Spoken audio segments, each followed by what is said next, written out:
Hi guys, welcome to the Mums on Cloud 9 Summit today. I'm Kelly, I'm the Super Mums Training Manager, and today we've got the wonderful Elizabeth Willets. Now, Elizabeth is going to be talking about how to use AI to find your next job, and this is a topic that I am super passionate about. I think what we can do these days is amazing and really limiting that manual work and utilizing AI to really boost your career. So Elizabeth runs a female empowering job board and community, helping family-friendly and forward-thinking employers hire professionals looking for fulfilling, flexible, and part-time work. So her debut book, Flex, is a dynamic guide for anyone wanting to build a successful career on their terms. So I'm going to let Elizabeth share her kind of information with you and talk through her skills and her topic. But I really want you guys to start storing or posting the questions that you have in the chat, and then or just save it and ask it at the end. But use your voice and get the questions that you have about your own personal goals out here. So don't be shy. Really squeeze Elizabeth and squeeze her brain out as much as you can and get what you want from this. So yeah, I hope this is enjoyable for you. So yeah, Elizabeth, over to you. Thank you. I'm really excited about this. I'm a massive fan of AI, so I was so pleased when you asked me to present this topic. But yeah, can everybody see the slides okay as well and hear me okay? Perfect, because that's the most important thing. So yeah, just checking you can all hear me. Lovely. So today I'm going to be talking about how to use AI to find your next job. I guess it'd be really good to get a show of hands, pop in the comments, and if you've got any questions, who is using AI at the moment in their job search and how are you using it? Please pop it in the chat. How are you using it and if you're using it? And I think there's a big fear, isn't there? It's quite a lot of scaremongering at the moment about AI. AI is going to replace everybody, no one's job's going to exist, etc. And actually, I was chatting with Heather yesterday, and it was really interesting. We were talking about hiring, and I don't think, like Heather as well, that AI is not going to replace people. However, a people that can't use AI will be replaced. So it's really important that, we're all learning the skills about how to use AI effectively. And obviously a good way to practice how to use AI and upskill is in a job search as well. I can see some people have put chat. Lovely. So Victoria is using AI to create CVs against job specs. Perfect. And create LinkedIn profiles and posts. Yeah. Making your CVs more concise. Irene, I like that. And ATS happy. Who else? Rachel. Oh, bring on that.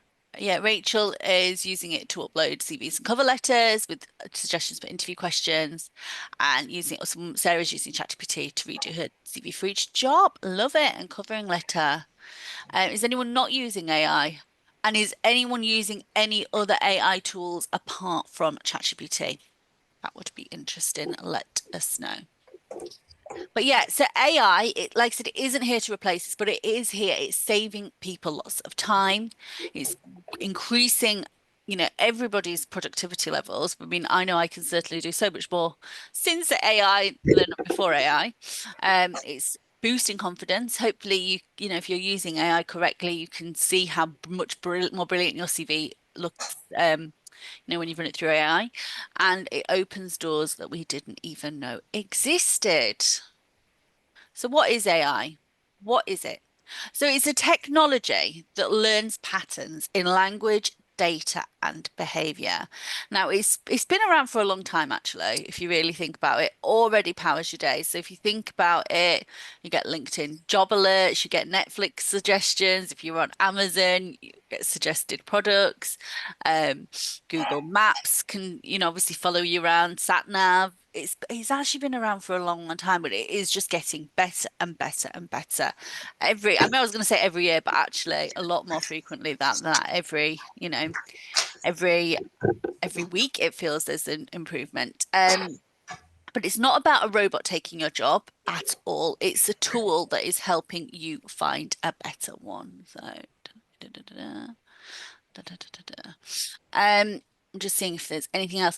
Yeah, so I want you to all start thinking more about AI. It's a personal assistant rather than your replacement. So, and I think with AI as well, I think the mistake a lot of people, from what I've heard, have made, but I think hopefully people are getting better. AI is only as good as the prompts you put in. It's only as good as the information that you give it. So you've got to think of it. I remember when I first started using it, someone said you've got to think of it as a little intern that has never worked before, that doesn't know really what they're doing. And imagine if an 18-year-old intern fresh from school joined you at work, you wouldn't just say, right, there you go, there's your desk, off you go, and expect it to be amazing. You have to train it. And you have to train it in your tone of voice. You have to train it on what you want it to do. You have to train it. You have to give it the prompt. So when I'm using it, I'd be like, I use it for LinkedIn for posts and things. So I'm like, you are an expert social media manager. You know LinkedIn strategy, blah, blah, blah. You have to tell it. You have to give it a job, basically. You have to tell it what its job is, and then you have to train it on its job. So if you're using it for a job search, you'd be like, you are an expert career coach and job search strategist. You are in whatever your field is in. You know about this industry. You're going to help me find a job doing X. So you need to give it a job, and then you need to train it in obviously your skills, experience, tone of voice, etc. So you need to keep feeding it information so it gets to know you like you would do with an employee, particularly with a personal assistant. If you imagine if you had a personal assistant, you'd need to give them information so they got to know you and what was required of you. So, how to use AI in your job search and why you need to use AI in your job search. So, it obviously just a lot of you are using it to tailor CVs to job descriptions and job adverts, and which is so important. And obviously, it takes a long time to do that manually. If you do it through ChatGPT, it saves you hours. So it saves you hours on admin and applications. It can obviously help you express your skills with confidence. It works obviously while you're busy juggling work, family, and life, and it can uncover roles and employers aligned with your values. It makes your search smarter, not harder. So you can use AI, obviously, like we said, to help with your CV. Obviously, you need to keep going back and prompting it. So you need to edit what it gives you, and you need to keep going back and prompting it. So if it comes back and rewrites things, then you need to go back again. It's a very much a to and fro. So don't just accept the first answer it gives you. And then once I find that you're happy with the answer and what is written for you, if it's a cover letter, for example, and you've edited it, I always think you need to edit it. Then what I would suggest doing is then copying and pasting that cover letter back into AI and saying, this is what I've used, this is my tone of voice, learn it, memorize it, because then it knows you. You need to edit it. Cover letter, I always think it does better when it's personalized and it's you and your story. So make sure it's not generic, it's not, otherwise it does sound really AI. So yeah, you want to make sure that it is all edited. It is still you underneath it, and it is your story, because it's the stories that sells. It's the stories that people resonate with, that build that know, like, and trust factor with employers. But yeah, AI makes your search smarter, not harder. Obviously, you can use it, like I said, to write your CVs, your cover letters, but you can also use it as a coach, and a job search strategist as well. So if you are somebody in a job at the moment that maybe you want to get out of your particular field, you could pop in, copy and paste your CV, explain what you do, explain that you don't like your job, and then ask it, what job could I do? How can I uncover this job? And use it as a coach. You can also voice note it as well, rather than typing it in. So that's another brilliant way that you can use AI, is not just to write things, but actually also to coach you on, on your skills, experience, etc. But obviously, yeah, you can use ChatGPT to rewrite your CV summary using keywords from the job ad. I know that a lot of you are doing that. There are also some brilliant AI companies that specialize in CV. So there's Teal HQ, RESI, or Kick Resumes. So you can get AI-driven templates. Just make sure that these CVs are still you and still sound human. So I always think that AI is good for the first draft, but you need to go in and make it you, because you can really tell when it's just complete AI. So think of AI as producing the first draft, but you could ask a prompt, this would be rewrite this CV summary for a part-time marketing role at a family-friendly company, for example. Highlight my key skills and achievements based on this job ad, thinking about what would appeal to an employer looking for X. And then you need to keep looking at this job ad, because then you need to keep going back and prompting it. So you'd be like, can you bring out my experience in SEO, for example, if that's what they're looking for a marketing role? How would I best frame that I've done this? And I always think as well, what's missing from so many CVs, AI or not, is the so what on each line. It's why is that important? So, for example, if it is a marketing role, was responsible for SEO, which is fine, but then it's missing that so what. And so rather than responsible for SEO, you'd be like, responsible for SEO, managed to implement SEO strategies that including blah blah blah, that increased website traffic by 300%, which drove additional revenue of X. And then you've got that so what. So that's why you need to keep playing with AI and knowing your own skills and experience as well, to make sure every point includes the so what. And I think AI is really good at that, because you can go back and say, this point is missing the so what. We need to basically include the benefit. Like I said, always edit. You need to make it sound like you, like a lot of AI can be given away with like long dashes, etc. But yeah, it shapes the structure. You add the soul. You are the person, that human that we need to see in an AI tech-driven world. People still buy from people, and as job seeker, that's what you're doing. You're selling your skills and experience to a potential employer, and people buy from people. So we need to create still that human to human connection. But yeah, you can obviously do smarter applications. So you could paste the job advert into ChatGPT, ask what are the top 5 skills this employer values. Then you'd be prompting, how do I highlight these top 5 skills? What are the best ways to frame it? And that's how you do this back and forth. You'd be using these insights then to tailor your CV and cover letter. And there's another brilliant tool that I use all the time called Grammarly, which is amazing. You can get the free version. There is a premium one as well. It follows you around the web, so you can just get like a Google Chrome or I think a Safari as well, add-on. So it just follows you around the web, and it corrects your spelling, grammar, everything that you write, makes suggestions, prompts. It's brilliant. So I would definitely recommend Grammarly, because I love that. And that's just more correcting what you've already written. But yeah, really good. And they do have a free version as well. But yeah, because there's things like spelling mistakes as well, particularly there's no excuse for a spelling mistake on your CV. And I've known candidates, like, for example, we had a candidate apply for a role that had most recently worked in Dubai, and they spelt Dubai wrong. And you kind of think, you're working in Dubai. It was one of the first words you put on the CV, and it just looked a bit sloppy.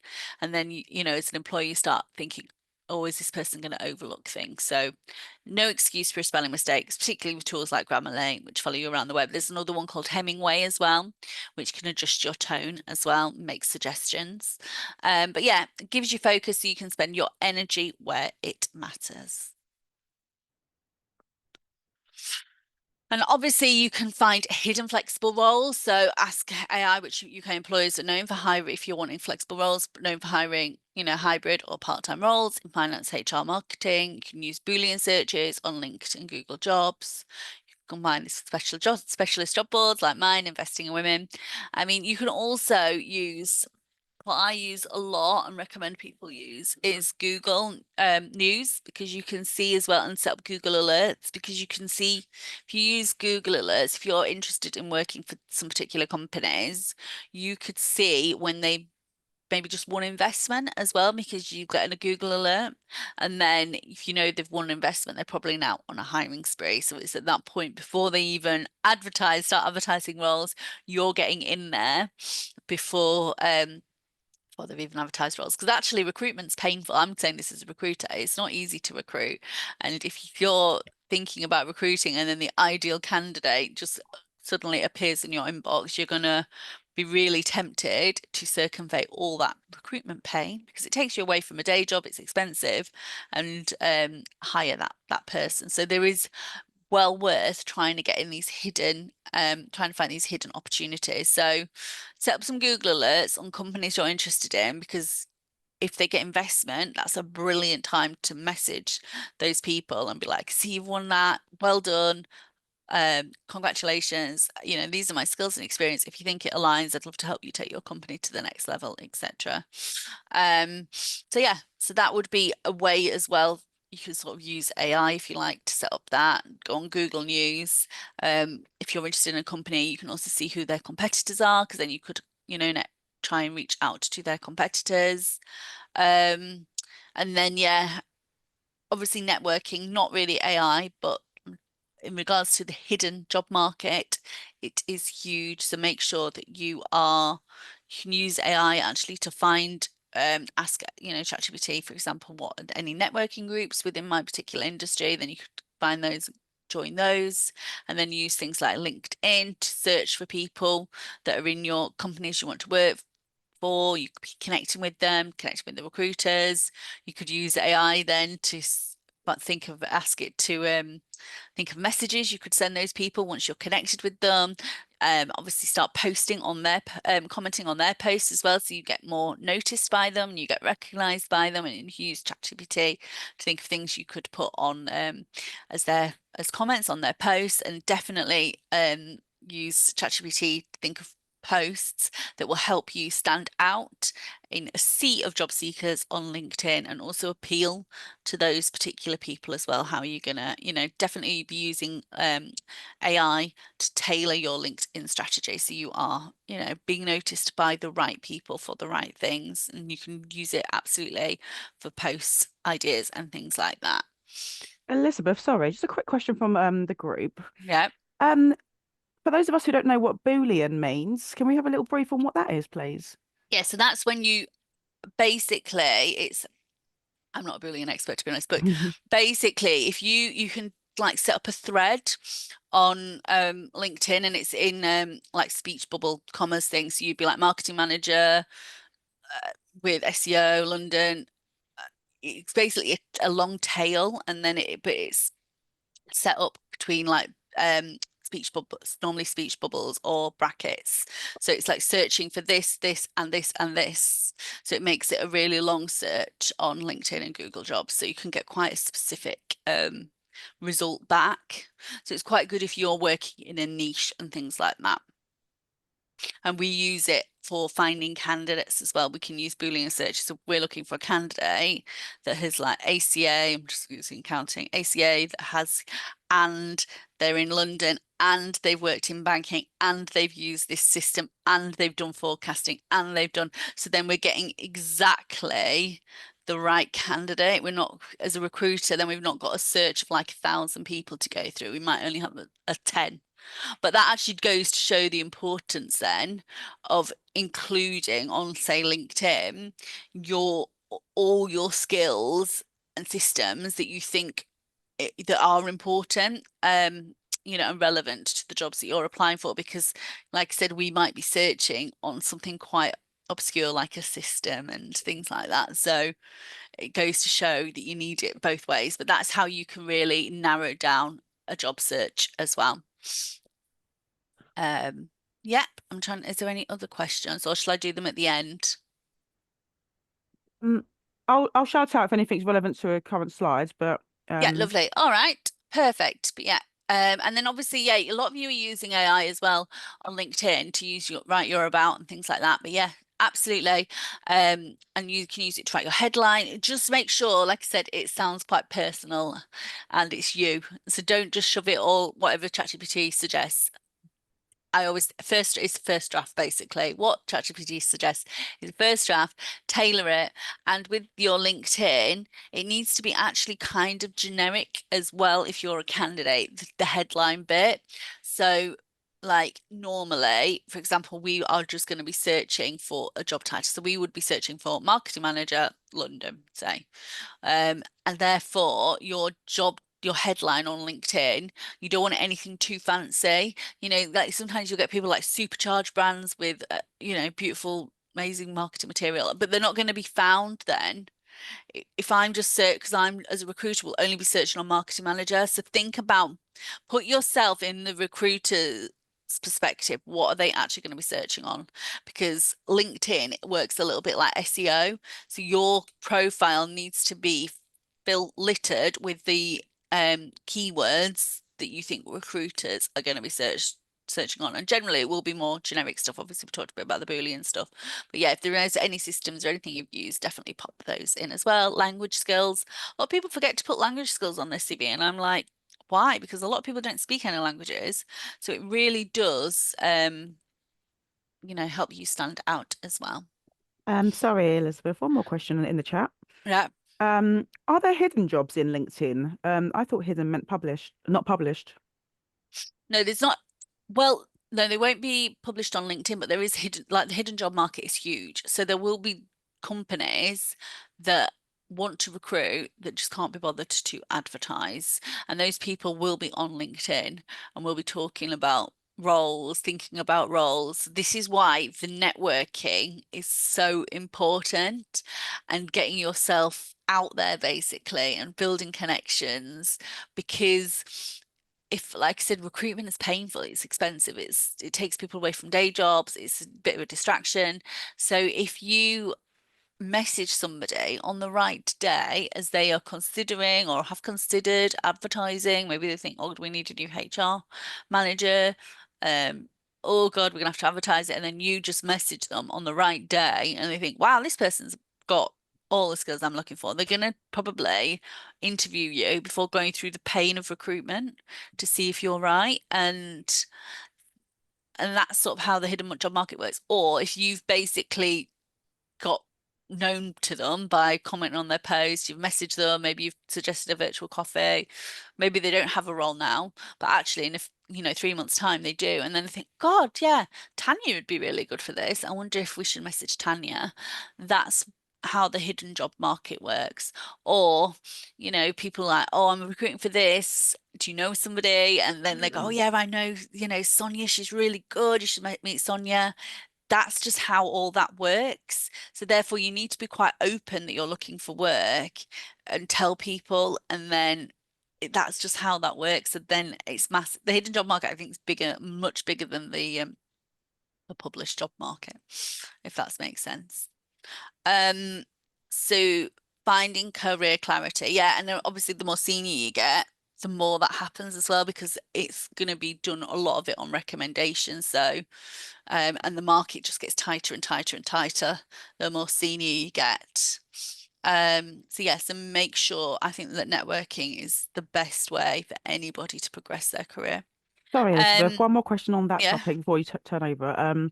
Just in regards to the hidden job market, would the company not have to advertise a job even if they find you before they start recruitment process? One of the questions in the chat. no, I don't think so. I don't think there's a law that says they have to do that.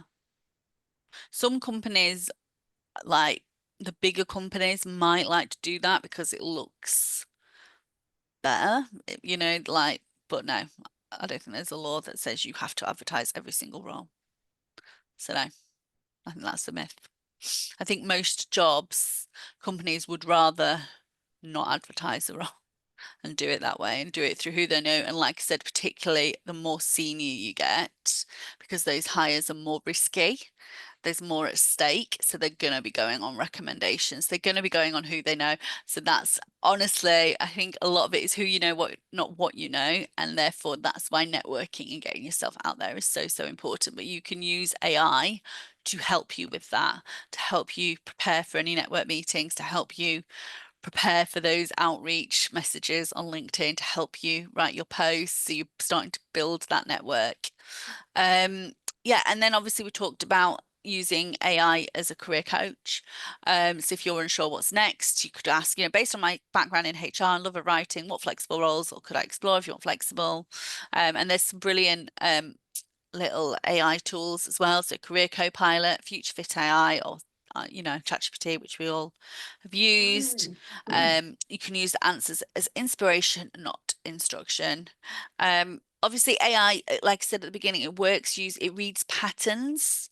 Um, but you know you and you know what you want. And I think there is so much to be said for what your gut feels, and you have to listen to your gut as well. But yeah, I think AI is brilliant. You can just use it as a voice note as well. So you can use it on the go and be like, I've thought of this. What do you think of this? AI, you need to change the settings though on the master settings if you're using ChatGPT, because otherwise it's a bit annoying because it will just agree with everything you say. So you need to have it. There is a setting if you go on master. Oh, go on mine because I can tell you where it is.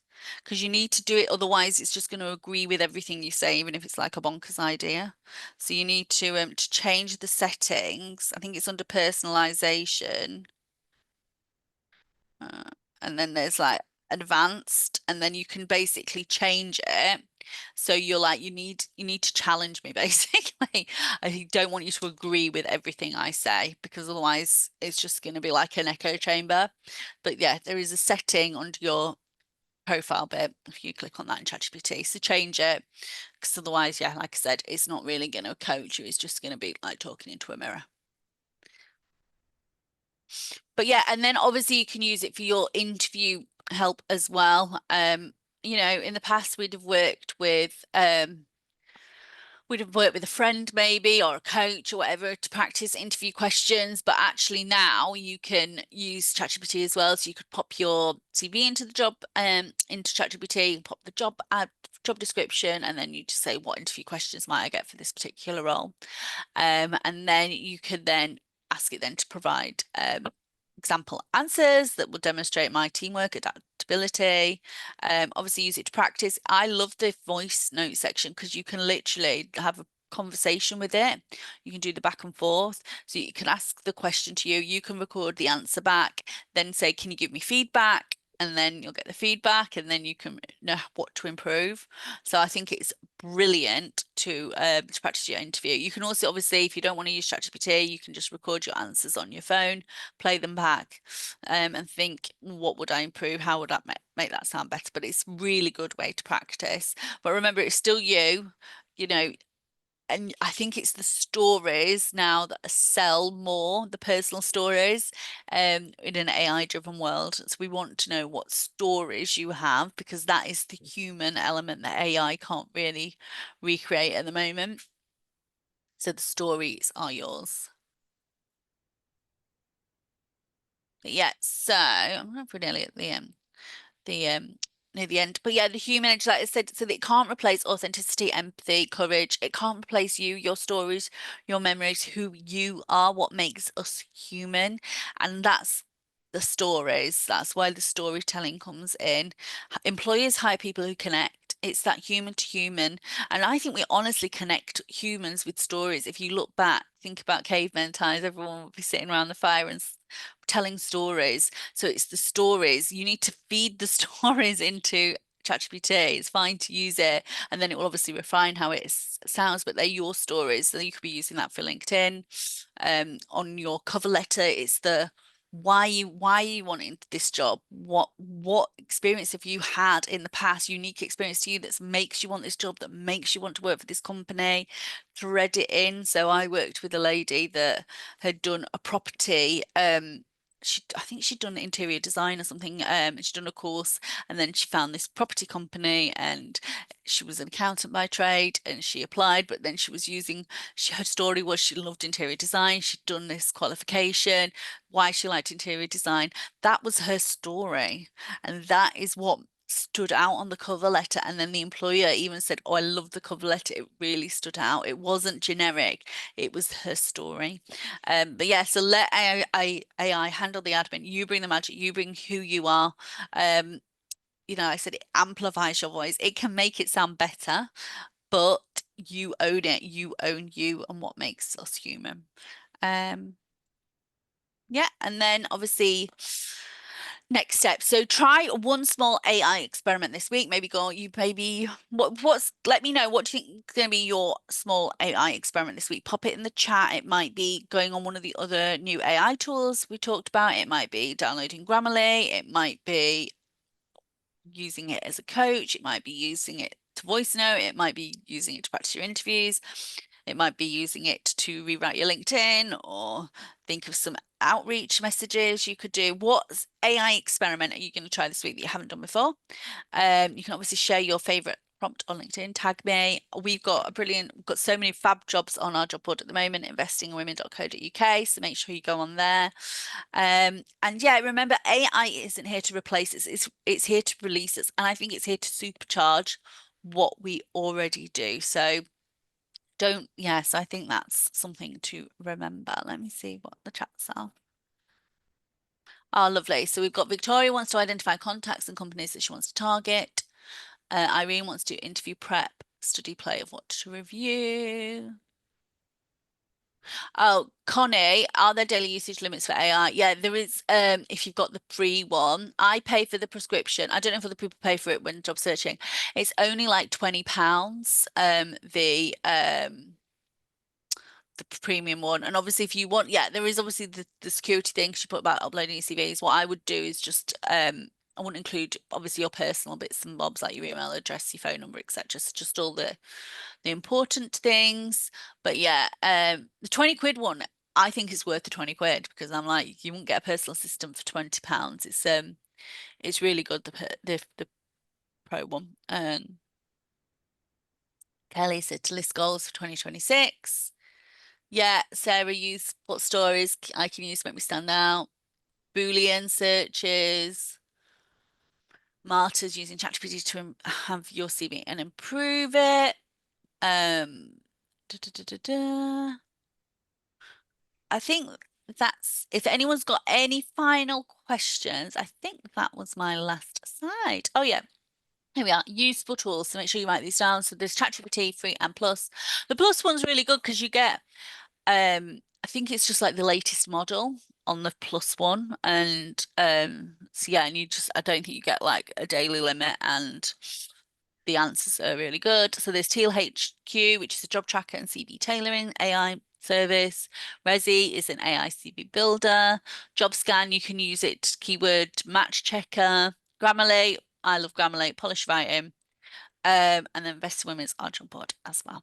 And there's Hemingway as well. I forgot to put that on there, but that's a good one as well because you can pop in what you've already written and it will give you if you feed it in, it will give you like a score back and how to improve what you've already written as well. So Hemingway is a good one as well. Trying to think if there's anyone. There's obviously we've talked about ChatGPT. There's other AI ones that are very like ChatGPT. There is Gemini, which is the Google one. And I think sometimes it's just which one you find you like the best. There is also Claude AI, which is a bit more, it doesn't search the web like ChatGPT does, but it's really good for writing.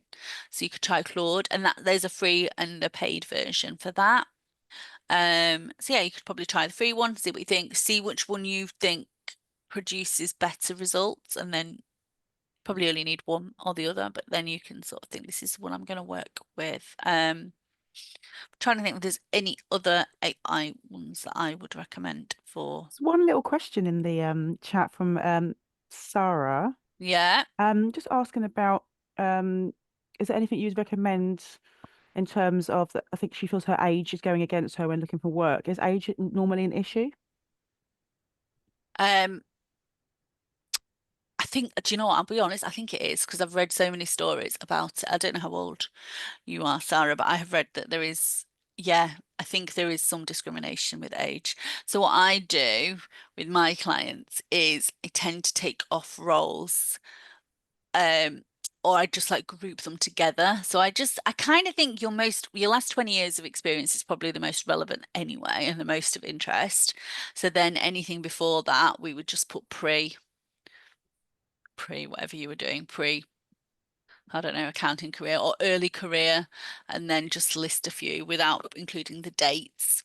So yeah, so I think the last 20 years is the most important anyway, and that's when I include the dates, 20, 25 years, and then beyond that, I just would like lose the dates, if that makes sense, and then just put, pre, whatever you were doing. particularly if you're not doing something new as well. I don't think you need to necessarily include earlier stuff if it's something that is completely irrelevant to what you're doing now.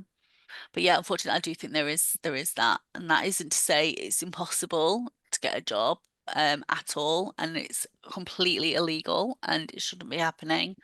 But I do think there is some bias, unfortunately, with recruiters and hiring managers.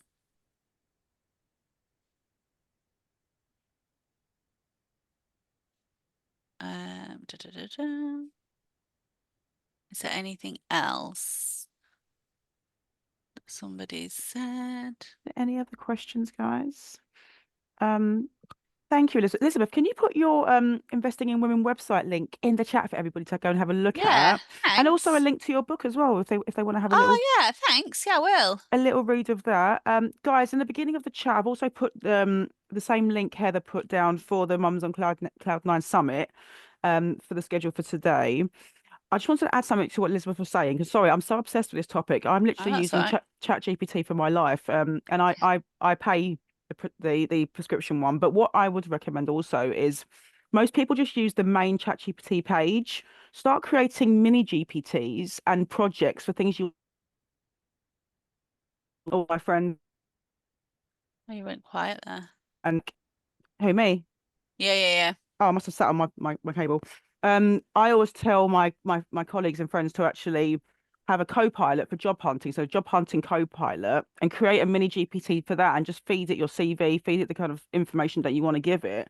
And you've got separate um assistants or separate projects only for the job searching. So it's condensed and categorized. So you're not just putting all of your data into the main GPT questions. So I'll ask the main GPT questions like, what can I cook with this salmon and this spinach? And it can give me generic answers. But all the specific things I'm doing, like projects for work or projects for my child, I separate them into the actual if you look on the left side, there's a way to separate projects and create your own new GPT specifically for those kind of activities. So it just really gets Love that. better answers and better detailed responses when you're doing your searches or everything that Elizabeth's been explaining. You can categorize things a bit better and get better Yeah, yeah. details. I do that. So I don't use it. I need to get the custom ones, but I would have different chats. So I'll be like, you're my LinkedIn strategist. And then I've got one where like I'll be like, right, you're my lawyer that needs to do X, Y, Yeah, Z, which I know you probably shouldn't exactly. use it for legal stuff, You shouldn't, but don't do any but crime. yeah. But yeah, that's everyone you have to assign a job. You're like, you are this. And obviously, a lawyer, the skills of a lawyer are very different to the skills of a social media manager. So, Yeah, of everyone, course. you need to assign everybody, all your little ones, a job, basically. Yeah, of course. Well, thank you so much. That's Just all right. check if there's any more questions or anything else. All right. Okay. And if you guys want to actually book a meeting with me to discuss anything about today's topic, I'm just going to drop I mean, I'm sure you guys know my email anyway. I'll put my email here. So if you want to have any information about Elizabeth, you can look at her website, you can purchase her book. If you want a copy of her slides, if that's okay, just let me know and I can send those out to you if she allows me first. But yeah, Okay, um, I'll send you the slides. lovely, perfect. All right. Okay, well, thank you so much, Elizabeth. Thanks It's a been lot. so helpful. Thank you for That's all coming. right. I've got your email. Send you the slides now then. Thank you. Lovely. And I'll see you guys if you want to at the anxiety workshop at 11 o'clock. So it's in the first link that I sent. Thank you so much, and I'll see you in a bit. See you Get some later. snacks. Thank Bye. you. Bye bye.